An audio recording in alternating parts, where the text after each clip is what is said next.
This is Andrea, and today I'm making baked apple fritters. This recipe is so delicious, comforting, and full of apples. So let me show you what you're going to need, and as always, I'll make sure to leave the recipe in the description box. You are going to need about 1.5 cups of chopped apples. I'm using Granny Smith, and this was about 2 medium-sized apples. You're going to need some flour, brown sugar, baking powder, salt, and cinnamon, apple juice divided, butter, an egg, and powdered sugar.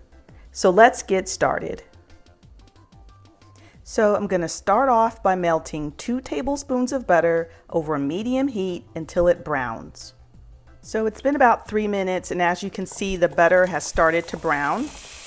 So now I've added my apples, and I'm going to let them cook until they soften just a little bit, probably for about 5 minutes or so. Okay, so the apples have softened up a bit, so now I'm just adding in my brown sugar, and I'm going to let the apples continue to cook for another few minutes.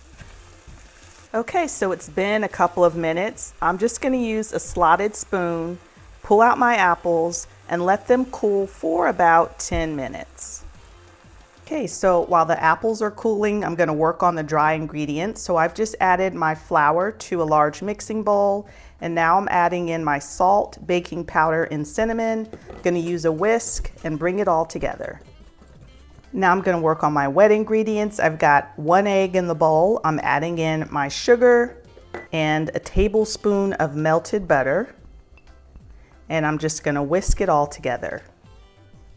And now it's time to add those apples to my wet mixture. And do make sure that your apples have cooled, otherwise you're going to cook the eggs. And you don't want, well, the egg, and you definitely don't want to do that. So once you have your apples in, just give it a good stir. I almost forgot to add the apple juice to the apple mixture. And now you're going to add your apple mixture to your dry mixture and stir it until it's just combined. You don't want to overwork it. Okay, so my dough is ready to go. I've got a large baking sheet lined with parchment paper. I'm going to scoop up some dough into the measuring cup. It's a 1/4 cup if I didn't mention it. And it's very, very sticky. And you're just going to place it right down on your baking sheet. Okay, so I have my oven preheated to 350 degrees. I'm going to pop these in the oven and let them bake until they're nice and golden brown, which should be about 15 minutes. Okay, so while my fritters are in the oven, I'm going to work on the glaze. So I have some powdered sugar in the bowl, and then I'm just adding apple juice, giving it a stir until I get it the consistency that I'm looking for.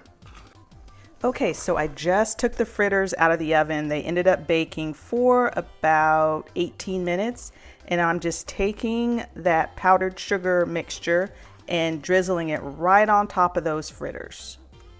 Okay, so here are the apple fritters. I ended up making a little bit more icing because I like a lot of icing on mine, and just added it right on top. And then I broke one open, which is right here, so you could see what it looks like on the inside, chock full of apples.